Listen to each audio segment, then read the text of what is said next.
Relevant Recruiter Show. This is your host, Donnie Gupton. Today, we've got another great episode. Today, I will be joined with my friend and former client, Mark Wilson. Mark is the risk and compliance recruiter and focuses on all things risk and compliance, focused mainly in the UK market. And we're going to talk today about Mark went through my program kind of pre-pandemic, and he's been very steadily continuing to implement it. We're going to talk about his business, what he's seeing in the economy right now, and then some of the results of what he's been able to achieve going through the program now that he's implemented this for 3 total years. So, Mark, thank you so much for joining me today. No, good to see you again, Donnie. Yeah.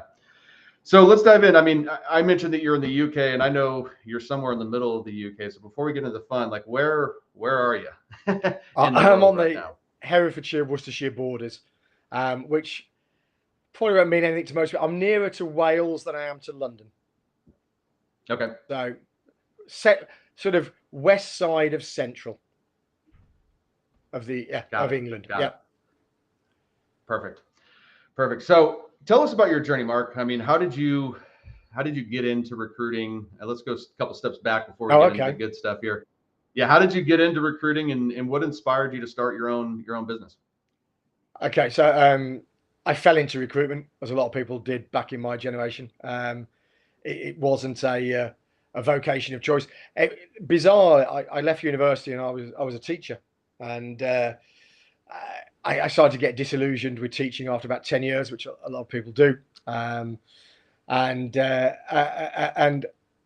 one of my students, her mum was actually a careers advisor, and I sort of knew that I didn't want to teach anymore, but didn't know what I wanted to do. So I went and had a session with her, and it was part personality profiling and part sort of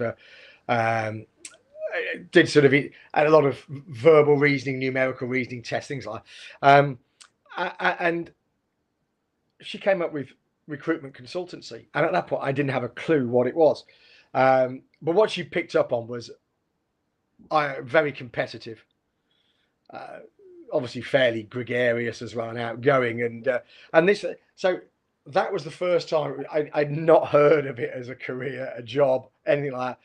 Prior to that, back in 1998, I would say, something along that line, and then I applied. So I applied for a job, and I joined one of our high street recruiters, a business called Reed, mainly because I knew nothing, and they had what I ascertained to be at the time one of the best training programs.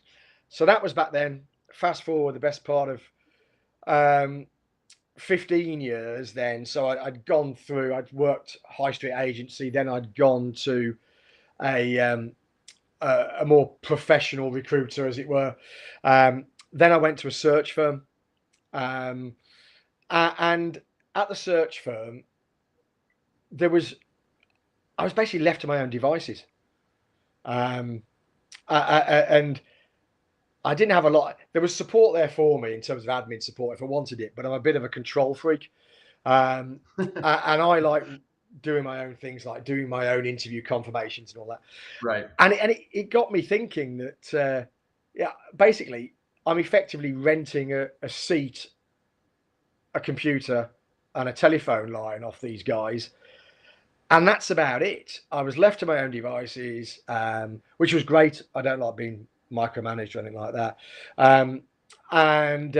But as is the case in recruitment, you normally take home about a third of what you actually bill. So I'm thinking, I'm bringing in over £500,000 here for this company every year. And I'm obviously still earning a good wage, but you're thinking, well, yeah, but all I'm getting is a phone, a desk, a seat, and a computer. I thought I could buy myself those, and that was it. So the timing wise was just a bit of good fortune and bad fortune. I didn't want to get investment. I didn't want to be tied in to a private equity firm, anything like that, and have investors that I had to please. Part of it was a work-life balance decision as well. because I live very rurally. And back then, you couldn't recruit rurally. You had to be in the office, obviously, all the time. And I was commuting sort of 3+ hours round trip every day. And so probably it was a lifestyle. And I didn't want investors there. And at that time, I was buying a new house. And it fell through at the last minute. So I decided to go through with the sale of my house and use the equity from that and the sort of fallen through sale to fund my own launch. So yeah, it was something I'd been thinking about, but then circumstances conspired.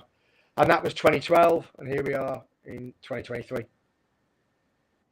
Yeah, that's really cool. I always like listening to the stories of so you financed your house to basically make this thing work. Now, you mentioned that you joined the initial company you worked with because they had a great training program, but then as you advance to this next search firm, you realize that it's kind of like, well, what am I paying a rental fee for, so to speak? And we're going to talk about a lot of success, but there's obviously some shitty parts or some hellish parts along this journey. Like, what was kind of your biggest slap in the face when you went out on your own of like, oh shoot, like I didn't foresee this, or what was the biggest challenge that kind of showed up for you? Bizarrely, it wasn't early doors. It was all seemed fairly easy to begin with, because if you imagine, if you go back to that time of 2012, we'd obviously had the global financial crisis through 08, 09, and here it dragged its heels into sort of 2010 as well. So the market at that point was really on its knees. But then, obviously, you mentioned I work in risk and compliance, and it's specifically within financial services. And the FCA was the FSA at the time.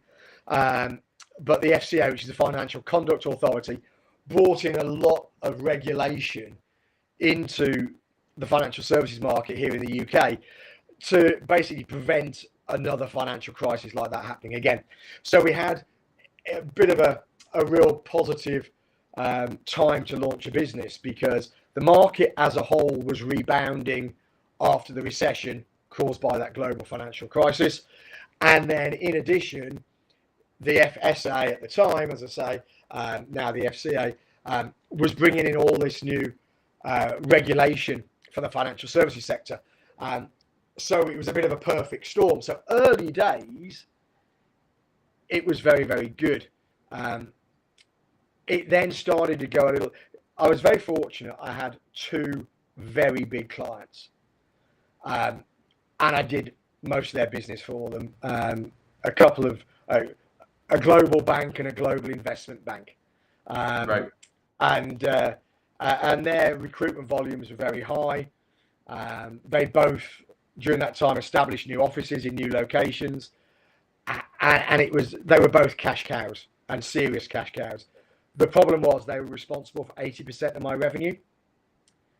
And then around about 2017, that's when things started to go wrong. 2017, 2018, something like that.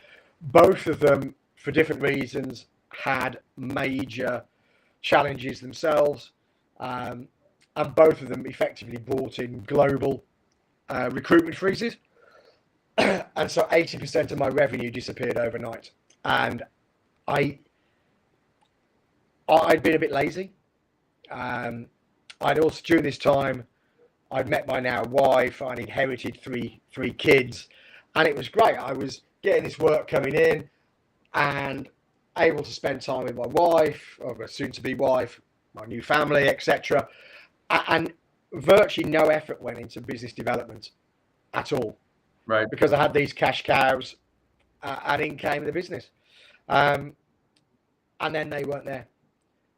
And I hadn't done any business development for years. And it had changed. The world had moved on. I used to do cold calling when I started out, and then I'd been fortunate enough that I built really strong relationships in all my previous companies, and so I didn't really have to do much business development BD at all. I came back to bashing away on the phones, thinking, well, this will be easy. I've got such a great track record with the likes of X and Y. All I do is just tell the world about it, and no one wanted to know. So 2018, was a really tough year. 2019 was very tough, even tougher. And it came to make a decision. At that time, we just extended our house. We were looking to do more work on the house, and it was like, well, money's not there. Right. So, it was sort of difficult time. So we were living in a sort of half-built house, and then of course, just to make things worse, the pandemic came along. Right. And so that was, or 2019 had already started to eat into our company financial reserves. When you've been used to earning and bringing in quite a lot of money, you have a lifestyle that matches that, and you can't difficult to change that overnight. And so then the pandemic arrived, and it was like, this is a nightmare. And I was really close to quitting recruitment. I mentioned, you know this. If there could have been something else I could do, I would have done it. But I was 50. 50-year-old guy who'd done recruitment for over 20 years and just teaching before that, got no desire to go back into teaching. What was I going to do? No point in going back to work for somebody, because that's just going backwards. And I'd have to bill 3 times as much to earn what I earn. So that makes no difference. So I don't mind saying it was almost an act of desperation when I saw your ad. It was something on LinkedIn. It said something on the lines of double your revenue without having to make an outbound call. And I I think that's a load of bollocks. If that ever happens, I'll eat my hat, sort of thing. But at that point in time, I was willing to gamble. And that's when I spoke to you, probably around June 2020. Yeah. Well, I really want to dig into something here, because I think you can provide a lot of value for people. And I think this is it's the chicken or the egg, right? You mentioned that things weren't good for you. You guys were trying to do new projects in the house. Things weren't where you wanted to be financially. Your clients go away. And then you're kind of like at this place where it's like you need to invest money to make money, but then there's not a lot of money to invest. So like, how did you work through that? I just want to, if you can share your insight on like, how did you kind of get yourself to that place? Because I think that's a lot of things that people struggle with moving forward, from working with me as a coach or investing in other areas in their business. And I've gone through my own money mindset journey. I'm just curious on your perspective, like how did you kind of talk yourself into that? Or what did you believe to go, I don't have a ton of extra, but I'm going to bet on myself and I'm going to make this investment?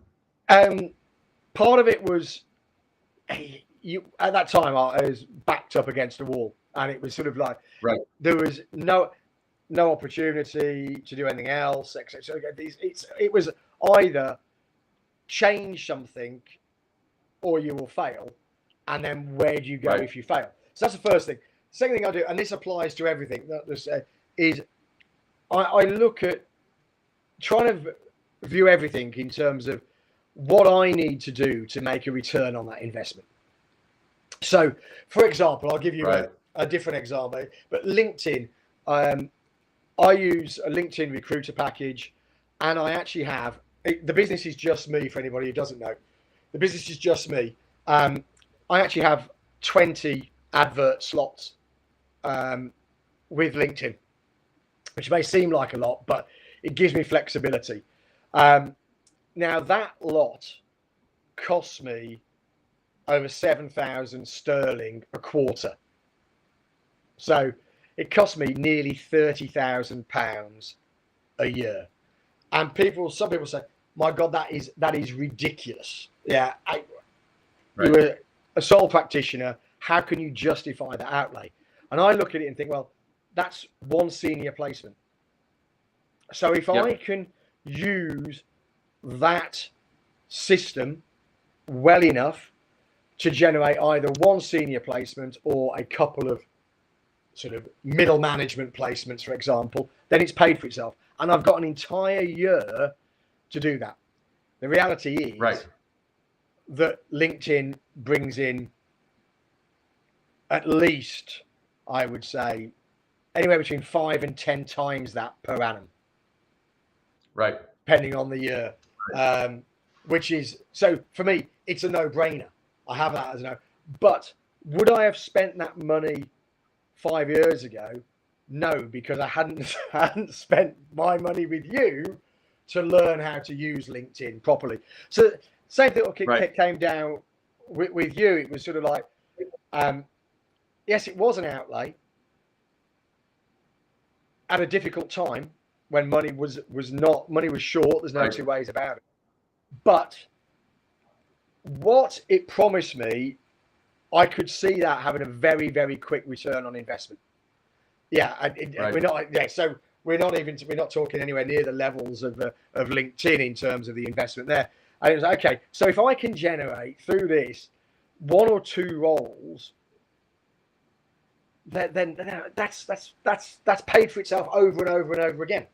But the other thing that did to me is I threw everything at it because I'm thinking, okay, this is something I know you're very keen on with everybody who goes on the course, etc. It's don't dip your toe in. You absolutely have to throw yourself in head first. And sometimes you're out your comfort zone, but you've got to fully commit. I love your phrase of you've got to turn up. You just got to, doesn't matter, just turn up. Doesn't matter what you say, but saying rubbish is better. Well, not quite rubbish. Is better than saying nothing. And so I threw myself into it fully because I wanted it to work. I didn't want to ever have to make a call. And whilst I didn't believe your strapline of never make a BD again, I haven't. In 3 years, I haven't made a single outbound business development call. And we'll talk about the results later, obviously. But the results have been phenomenal. Yeah. Well, thank you for sharing that, because I think that's, I think what's important for those that are listening is that, Mark's obviously evaluating the solutions, but what he's really doing is he's betting on himself. And I think that's something that a lot of people could take and run with, is like, you're going to make investments in your life. And this is how I operate, Mark. So it really kind of music to my ears as you're talking through that is anytime I'm making a big investment, I always look at, one client, 2 clients. But then I kind of take it as a personal challenge of like, well, I'm going to return this investment, right? I'm not saying I'm not vetting the things that I'm looking into, but I think it's a good mindset thing of realizing that, like, hey, I'm going to go all in on this. I'm going to invest all my resources into this and make that type of commitment. Yeah. And, we'll get into it here of how that, your level of commitment turned on to far more than just a return on investment. It's taking your business to another level, but that really goes into the same thing is you, and how you've shown up consistently. So, kind of transitioning into that, what were some of the big things that, made an impact from our work together, right out of the gate? So the first thing is definitely that showing up. So that was the first thing. So I'll put these in. There's a number of key points for me. One was developing my audience. So when you and I met 3 years ago, I had 3,000 connections on LinkedIn. I now have 23,000 followers. So that about just shy of 18,000 actual connections and 23,000 followers. So that 20,000 followers added in 3 years. So that's the first thing to say, because obviously you need an audience post to. So the automation techniques, etc., that I learned from you, I find I still use. And little things like, one of the things that when the market, will come on to talk a bit about this later, I know, but the market here has quietened down. And whenever I've worked for as long as I've worked in recruitment, it's talk about going back to basics. Whenever things get tough, go back to basics. And it used to be speak to lots of candidates, et cetera, and start interviewing them and maybe market them to people and so on. That was the basics. get back on the phone. That was a basic, etc. The basics for me now are get back to basics, show up more on LinkedIn. With the automation, I've recently gone back and added an extra message stage to my connection sequence through Ulink. I'm not sure whether how many people out there still use that, but you and I built one of the things you got to do was built a messaging sequence from that initial connection, from the connection request to a couple of days later. Look, thanks for connecting. Here you go, and then a video of me. But obviously, over the years, a lot of those finished. I think my last one was they were set to go through about a year's, 12 months time. So a lot of those people, they've fallen out of that link now. So I went back in the other day and well, it's about 3-4 months ago, and just put in a after 18 months message for the area of the market that is the hiring managers, the senior people, and I did just a quick little message, and it was just like it's a frustrating market, this, isn't it? If you're as a senior leader yourself, if you're looking for a job, you'd think there weren't any around. But when you come to hire more junior staff, you'd think there were no staff around. What's going on?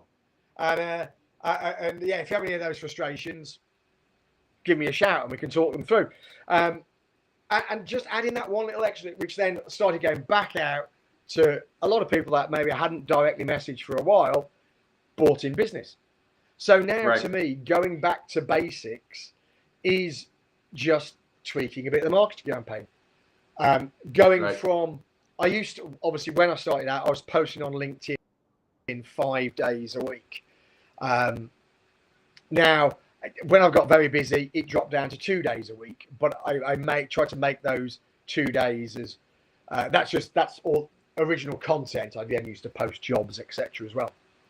But when things get quieter, I up the ante again, go back 3 times a week, 4 times. So those basics now are all marketing driven basics rather than the old fashioned KPIs of picking up the phone, interviewing candidates, going to visit clients, because most of our clients work from home these days anyway. So that's it. And the other thing that you taught me very much, and this is the bit which I think is be authentic and don't sell. And that would be my advice to anybody. Do not sell. I have never sold in any of my posts. There's not even a line at the bottom of any of my posts which says, if you're looking for a new job or want to hire, give me a bell. It's not there. It never has been. The posts are all either informative or just stimulating market discussion. And they're all my views. I'm not resharing anything or anything like it. It's me. And that's been massive. Yeah. And I think one of the things I want to kind of follow up on, and you've talked about it and you were kind of skeptical of it, is like, you're not making any outbound calls, but you're still on the phone all the time, right? You're still on the phone doing the job. You're just doing it in a more leveraged way. Because I think a lot of people, marketing is sensationalized, right? Like you're saying, like, oh, double my revenue without making a cold call. Like, yeah, right. And then you've actually kind of experienced that actual result. But, I think that's where the misconception is like, oh, well, you got to win, to win in this industry, you got to be on the phone. I think the opportunity now is just to be on the phone with people that want to be there with you rather than. But they're actually reaching out to me, either as a candidate or a client through LinkedIn, saying that a typical message, you can almost, I can almost tell you where it goes as soon as I start reading it. It normally begins with, I've been reading your posts with interest now for many months, and I haven't needed to contact you until now. And it then either goes, I'm currently recruiting and we're struggling, or I'm looking for I want to start to look for a new role. Yeah. And the number of times that opening gambit of, I know we've not spoken, we are connected. Yeah, I really follow your posts with interest. People sort of say, I look out for them, really look forward to seeing those every day, or at the moment, boys, it's been every Tuesday, Thursday, or whatever. I look out for them and found them really informative, really useful. And that's how they begin. Right. And then okay, this is someone who wants to set up a call. So then follow it up with a Calendly invite, and before you know it, you've got a call booked in the diary to either discuss a new vacancy or to talk through someone's CV and tell them more about the market and find out what they want to do. Right. So, yeah. Awesome. Sounds For those of you simple, guys that are listening live right now, give a little bit of likes and love. If Mark's journey here, feel free to go in there and ask any questions. I'll try to get to them. I think one of the things, because I've seen you've screenshot some of those inbound leads, right? So if we were just talking about it from the client perspective, when somebody says, hey, Mark, I've been reading your posts for a while now, how qualified of a buyer are they at that point, right? Once they get on the phone, like, do you convert at a much higher rate because they've kind of consumed your stuff? They believe in you already. Like, if you notice anything from the actual sales process and how the content drives the call, but then how much does the content actually close the call, so to speak? Well, I say the conversion rate is almost pretty much 100%. So once they've made that decision to reach out to me, we work together. Almost, or I probably one or two examples where HR or procurement have said, "Wait, we have a preferred supplier list for that," and they've dug their heels in. But I'd say aside of a couple of examples like that, ridiculous.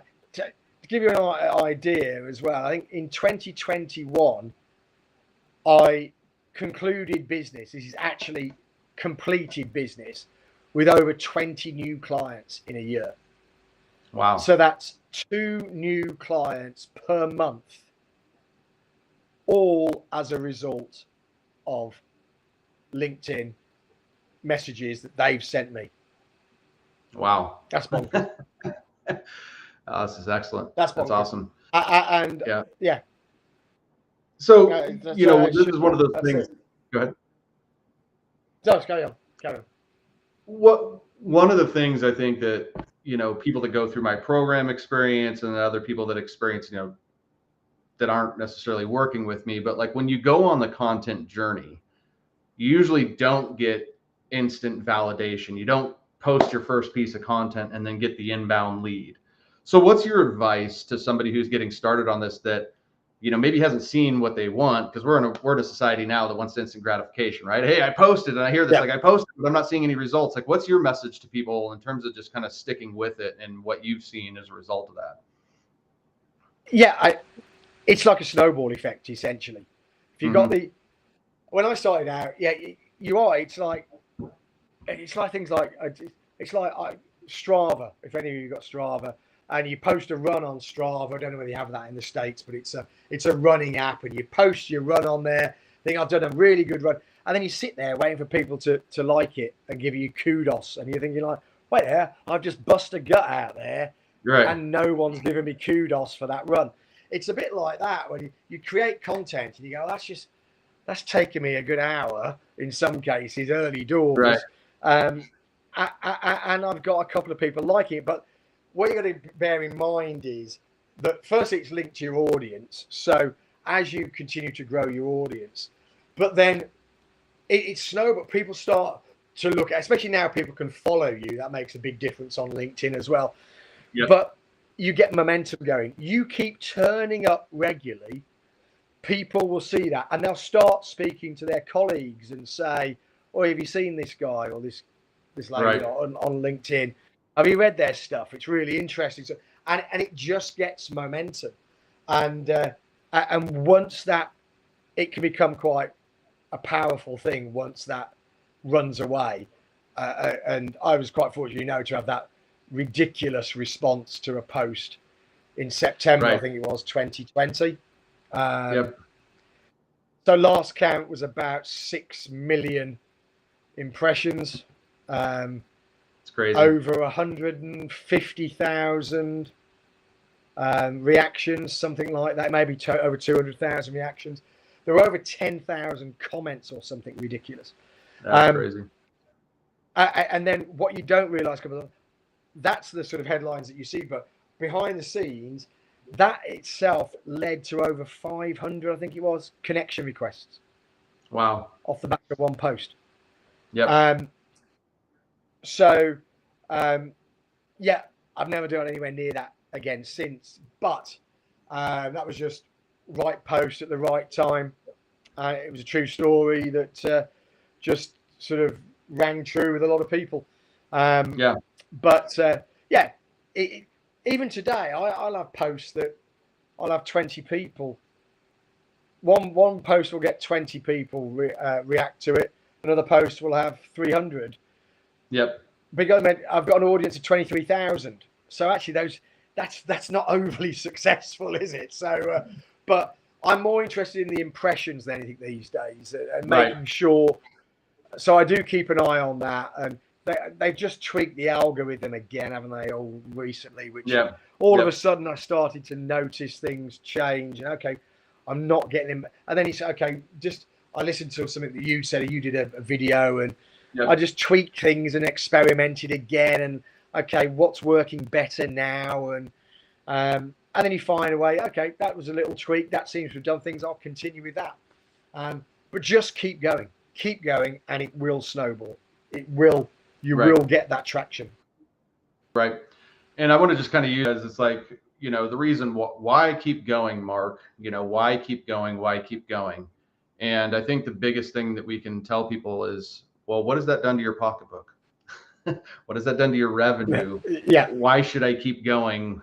Because I say it all the time, and there's a lot of other people that come on here and share the success stories, but I think from a content standpoint, you've done probably one of the most consistent jobs, and you've seen the biggest, one of the biggest impacts from this. So, you shared with me before some of those numbers, if you'd be willing to share just what it's been like and why, what is the possible upside of putting myself out there, breaking through these barriers of fear and reluctance to, post content, pushing through those months where you're not seeing the likes and the comments and getting the validation you want. What is the potential prize for them at the end of the line here, Mark? So it's pretty context. So those early years when I was getting good revenue from clients, those two big clients, I wasn't working huge hours, but our turnover was about, my turnover was about 200,000 sterling per annum. That in 2020, that had dropped, pandemic year, that had dropped to 50,000. Yeah, that's so. 2021, 300,000. 2022, 500,000. This year, the market's weakened here, so we're back around that 300, 325 mark, something like that. But compare those figures, even those figures are sort of 50% up on the previous record. So, and if you look at the immediate impact from being on our knees in 2020, albeit somewhat pandemic driven as well, to then post a record year in 2021, 50% up on where we were before, record year in 2022, which was pretty much 100% up on the previous record. And then that's carried on into this year. Although be it not quite at the same levels, the bounce back in 2022 was a lot stronger, and the market's weakening here a bit now, but still well up on where we were before. So those are sort of numbers we're talking, which is massive difference, absolutely massive difference. Yeah, just smiling over here. It's awesome to hear your success, and it's cool to get a front row seat doing what I do. Selfishly, it's fun to watch somebody step in, go all in on something, and see a massive reward. For me, selfishly, it's very gratifying. So I appreciate you sharing your story and your success, and appreciate you going all in. I'm hugely grateful, Donnie. I don't know where, I genuinely don't know where we would be if we would still be in business. without that, because I just hadn't got the heart to keep hammering away on the phone. So where would business have come from? Yeah. So, and I suppose one overriding message that if I could do it all over again, I wish I'd done this from the outset. I wish I'd genuinely realised the power of LinkedIn, and that if you harness it properly, I refer to it as being a LinkedIn voyeur. When I used to always have LinkedIn open, but never do anything with it. I never used to post. So rarely commented. I used to like the odd post from time to time, but it was open all day, and I was just a voyeur. And and I look back now and what I've achieved, courtesy of you and your program, what's achieved in 3 years, and I think, God, if I could have been doing that from day one, we wouldn't have had this conversation because I'd have been retired by now.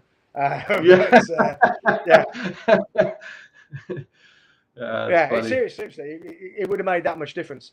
So, and that's what I've had a few people reach out to me who've started up and asked for advice, and I've said that is simply the biggest thing that if I could speak to my younger self and say is invest in LinkedIn, invest in understanding how you can leverage LinkedIn, and put in place those marketing tools, the level of automation that's there, so that when you are busy, I sometimes sit back and think, I'm busy, but I'm still doing things.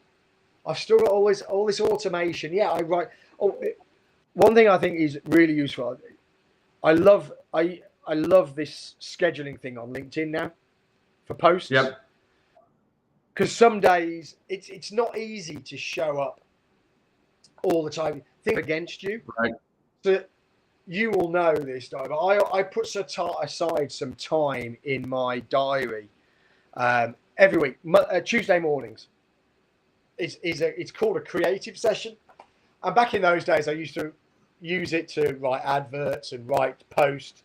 And I used to use Bumper, and there was concerns whether Bumper indirectly affected your audience, things like that. So what I could do now on a Tuesday morning, I will then, especially if I've got, sometimes you get writer's block. Sometimes it just flows. And I will just sit there and I'll write 4 or 5 posts, and I will schedule them for the rest of that week and the week after. And don't worry about it again. And that's all then, what are you doing? Everything else, all other parts of your job, that's happening for you. And I just love that. Yep. So, yeah. Yeah. Well, it's leverage, it's your leverage. There's one of you and you look like there's 5 of you, right? And I think that's where there's such an opportunity for those that haven't gotten to where you have, is like, you know how to leverage yourself now. Yeah. And, it's the quickest way to drive more revenue, make more impact in our industries, is when you know how to properly leverage yourself without killing your brand and reputation. Like I mentioned, that extra stage in the U-Link connection process, messaging process, that took me 10 minutes to write, and yet I can see it while I'm in LinkedIn. I've got the messages on, and I can see it going out to people while I'm searching for candidates or whatever. It's all going on in the background for 5-10 minutes of my time that was invested. That's just bonkers. It's a no-brainer. Yeah. No, it's music to my ears. Well, and as you're talking through this, Mark, what I try to do with everybody that goes through the program, and it's just like I smile as you're talking, because it's like you've implemented it the exact way that I'm trying to teach it, right? Which is first, like, well, what's the mindset, right? Hey, we got to go all in. We're going to be authentic. We're going to show up consistently. Progress, not perfection. And really making sure that we have the right mindset to execute on something like this. Doing something different than what we've always done, and really just kind of embracing that journey. But then it's like the skill set, right? Which is like, hey, we've got to know how to, build our brand and talk to our target audience and get clarity on that, and automate, different aspects of our business, and then building the skill set of creating content. But I think the thing is, and this is the point I want to drive home, is I think what's really makes you successful with this is you've developed a habit, and that's the third thing that's most important is like you learn a lot of new skills, but if you don't build this into a habit, into your day and your business, because what we're doing is different, new, right? It's not what you've been doing. And so what really caught my attention is when he said, hey, I've got this time block in my diary from Tuesdays, because that's what I tell. And I, it's my encouragement for those that are listening and people I work with is like, hey, everybody's a little bit different. So maybe that time block is Monday through Friday for 30 minutes in the morning. Yeah. Or maybe that time block is like Mark, where it's Tuesdays for several hours. But being intentional around your habits, I think is a key, formula to success. And, that was like what I picked up right away is like, you've got this is intentional. You're not reacting to these things. You're proactive about this every day. Yeah. And actually, it's quite nice to do something different. Right. So it's strange. I quite look forward to Tuesday mornings because I know it's that I was going to put some lights on. I just noticed it's getting dark here. It's as you can probably tell, it's night time here. There you go. But yeah, so I actually quite look forward to it because it's not your normal day job. It's something a little bit different. Right. A lot of the inspiration comes from the day job.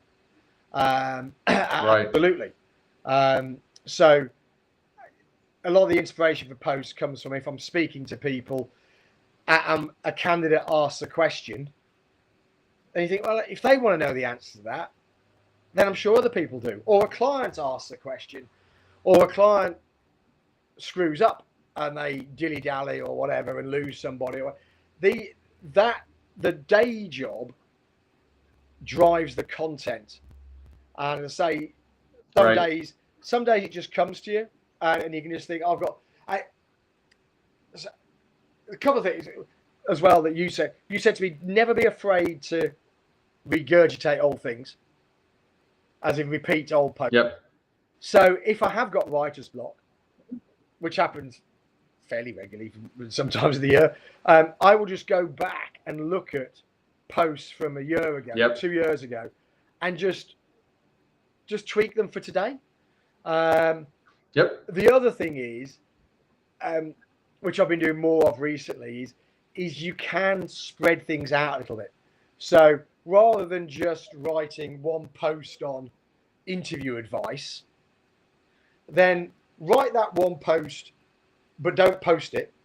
Look at all those tips, and then take each of those tips. Okay, there's post one. That's post one. What I'm going to do is I'm going to expand on that, use some real-time examples, etc. Then, so all of a sudden, one post becomes 4, 5, 6 posts, and you bung them all on LinkedIn using the scheduling thing. Well, you've got them all in your mind, and you've done.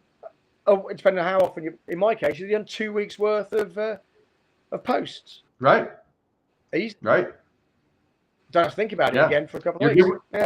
You're giving away gold right now, Mark. It's like you're giving away the beautiful recipe of how to stay consistent with your content without overthinking of it, with getting all your inspiration from your day job, whatever your clients and candidates are telling you, and then finding ways to leverage when you're having your, when you're being human, when you're not on fire that day, because we all get into those ruts. But I think the thing is you're finding a way to be all in. You're finding a way to get it done, and I think that's crucially, important. Is not every day do I show up fully inspired and super creative. I think I don't know who does, some people, maybe they're superhumans out there. Right. But I think what's important is just like any other habit or discipline that we're trying to establish our life is when we get off track is we find a way to get back on track. It's like we have a diet and we have a bad day, a lot of people, they have the diet, they have the bad day, and then they sabotage the rest of the diet. It's like, hey, have a diet, have a bad day, get back on the diet, just stay moving forward. And I know it's kind of a weird analogy, but it's similar. It's like, have a bad day, get back on the diet. I appreciate you sharing that. I've set myself that minimum bottom line of 2 posts. That's my minimum. 2, I say, and this is not job related or anything like that. 2 posts. And I won't let myself fall below that. So if I'm getting on a Tuesday morning, it's getting to, because I do Thursday morning, and it's getting to say 10, 11 o'clock. And I think I've got things to do. but something nags at me and just says, but you've got to post. And I go, well, Right. I'm almost having this argument with myself. It's sort of like, but I need to, there's a couple of candidates I need to speak to, or I've got to do a search on this job. And it's sort of like, well, do you? Most of the work I do is exclusive. So if I put that search off by half an hour, is that going to make any difference? No. But if I don't do that post now, I might not get a chance to do it today. Is that going to make a difference? Yes. So I am really rigorous with myself to make sure that bottom line minimum performance of 2 posts per week go out. Love it. That's Love my only KPI. Those of you with us live here. Yeah. It's the KPI that everybody else tells you to avoid. That's the only KPI. That's the only KPI I work to. Yeah. Yeah. Well, we're about to wrap up here, folks. If you guys have any questions for Mark, go ahead and drop them in the chat, and I'll get to them. Mark, you've shared. I really appreciate you just being honest and sharing your journey again, and sharing the success that we were able to have together, and some of the challenges you've overcome. And man, you gave a lot of golden nuggets there, with just kind of how you stayed consistent with your content. I love your story about, money mindset and, being backed in the corner and really kind of betting on yourself. I mean, that's really cool to be able to kind of share that now. What did we, what's another piece of advice, or what's one thing that we didn't cover that you'd love to share with the audience they could take away? I guess most of your business owners, most of your audience, sort of business owners like myself. Exactly. Yep. Yeah, it is that. It is just. I know it varies between markets, but I just find LinkedIn the most valuable tool there is. And if you're buying a recruiter license, they're not cheap, as we talked about before. So if you spend that money, why wouldn't you want to learn how to get the very best out of it and the very best return you can? And without blowing smoke up his proverbial backside, that's what Donnie taught me. Taught me how to, and I don't fully leverage it now. There's still plenty of scope, and maybe Donnie and I hook back up again in the future. But you're always learning. But that's it. To me. It's if you're doubting the investment, then don't. As long as if you can't give it everything, then keep your money in your pocket in the bank. But if you're willing to give it everything, then it was the best investment that I've made for the business. Full stop, bar none. I love that. Love to hear that. I appreciate you sharing that. Guys, check out Mark Wilson, the Risk and Compliance Recruiter. Give him a follow on LinkedIn. You can be inspired by his content. Jennifer Silvera, she just commented, I think she's number 2, Mark, in overall post views. Okay. I think you're the only I know of that. Jen's had a post that went over several million views. Last time I checked in, it's probably continuing to grow. So she's got one of those like you that had, Mark's got the overall course record at 6 million. So I haven't sniffed anything close to you guys. So I love seeing how successful that you guys are. But Jen just actually asked, do you use LinkedIn Recruiter or Navigator, or both? I use both. I use both. So I use Navigator for Ulink and so on, for the connection, automation, etc. I use I use Recruiter for everything else, for posting adverts, obviously, and for searching. I just find it. I like it. I prefer the ease of use. So excellent. Thank you for the question, Jennifer. Thank you for the feedback there, Mark. All right, folks. Well, if you guys want to have an experience like Mark, you know where to find me. In the words of Deion Sanders, I ain't hard to find. Send me a message here. We can talk about getting you the same results that Mark had here. But Mark, thank you again for hanging out with me today, sharing your story, and just giving the little nuggets you did along the way. And again, folks, if you're listening, follow Mark on LinkedIn to be inspired by his great stuff. Thank you, Mark, for being here with us. And everyone else, we'll see you next week. Yeah, really good to see you again, Donnie. All the best to you and the family. Thank you. Likewise. Cheers. Bye. Everyone, we'll see you guys next week. We've got another live show coming back to you. So see